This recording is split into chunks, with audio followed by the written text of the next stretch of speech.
안녕하십니까. 신의 한수의 신의식입니다. 마음이 좀 편합니다. 예, 그래도 어제 보궐선거를 자유한국당이 아주 선승했습니다. 예, 물론 창원에서는 아쉽게 패배했지만 패배라고 보지 않습니다. 희망을 본 겁니다, 여러분들. 그래서 오늘 이진공 교수님 모셔서 어제 선거에 대해서 한번 분석해 보겠습니다. 안녕하십니까. 예, 안녕하세요. 네. 교수님, 예. 주필님, 이렇게. 주필님이 더 좋을 것 같습니다. 주필님. 예. 자, 어제 선거 말이죠. 예. 굉장히 의미가 있었을 것 같습니다. 그렇죠. 예. 뭐 자유한국당이 창원에서는 아쉽게 졌지만 전반적으로 말이죠. 압승을 거뒀다 이렇게 볼 수 있는 거 아니겠습니까? 그러니까 우리가 여기서 우리가 예견하기도 우리가 이길 거다, 뭐 자유한국당이 이길 거다 이렇게 예견했는데 결과가 어쨌든 뭐 당선자는 정의당이 당선자가 되었습니다만은 그러나 이 전쟁에서 누가 어느 쪽이 이겼냐 이렇게 볼 때는 자유한국당이 이겼다고 봐야죠. 그게 왜냐하면 지난 20대 총선 과정을 보면 또 6.13 지방선거 때를 돌아보면 그게 아주 폭격을 맞았거든요. 네, 그렇죠. PK 지역이 뭐 폭격을 맞아가지고 뭐 지금 경남지사도 지금 민주당 아닙니까? 네. 그런 폭격을 맞았는데 이렇게 빨리 급속히 회복되라고는 사실 그때는 기대를 못 했거든요. 네. 근데 이제 보니까, 선거가 임박해지니까 그전에도,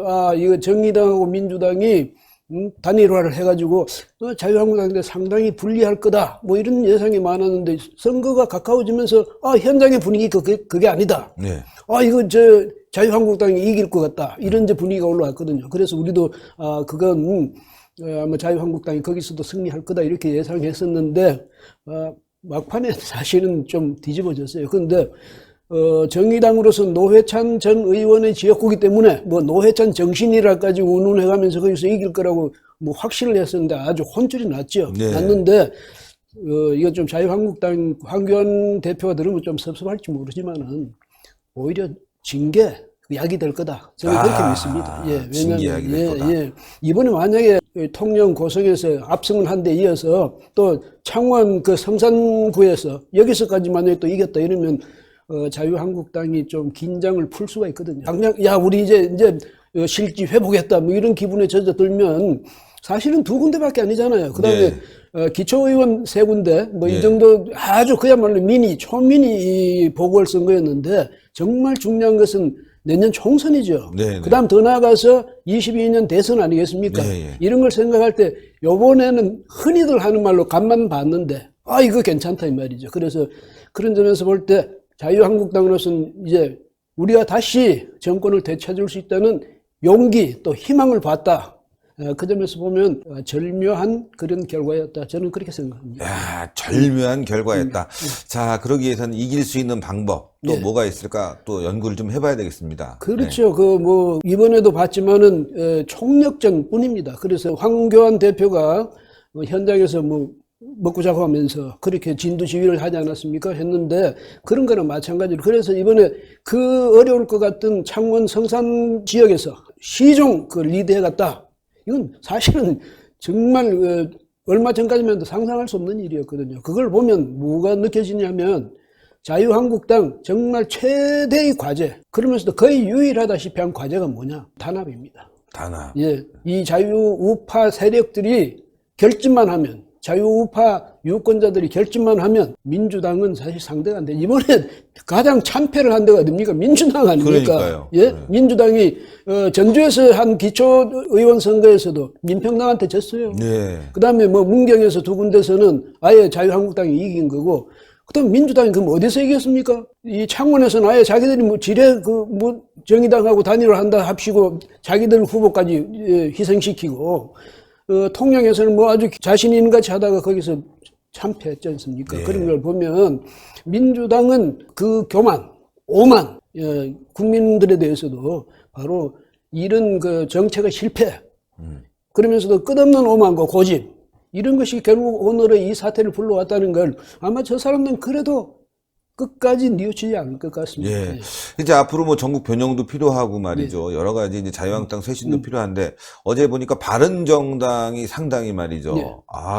안타까웠어요. 그 표만 가져왔으면 자유한국당이 이겼는데 바른정당과의 이제 통합 이런 것 필요하지 않을까 싶어요. 앞으로.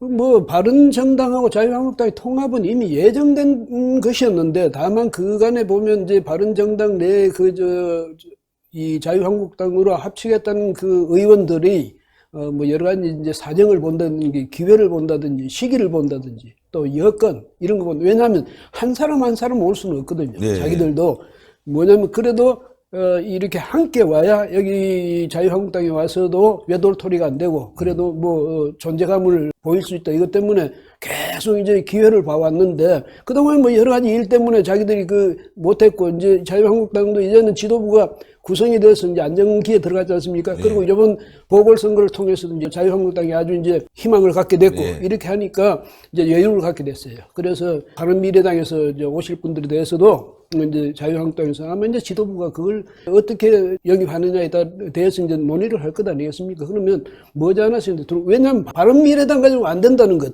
손학규 체제 가지고 안 된다는 것, 이건 뭐 확실해진 것 아닙니까? 답이 나온 것 같아요. 그렇죠. 네. 그러니까 이제 오겠는데 다만 시기의 문제일 뿐 합쳐지는 건 뭐 기정사실이다 이렇게 봐야 되겠죠. 조강특위 위원으로 활동하셨으니까 예. 그 당시에 이제 바른정당 관계자도 만나서 예. 이야기해보고 그랬지 않겠습니까? 예, 그렇죠. 그 말씀 좀 해주세요. 어떻게 보면 특종인데.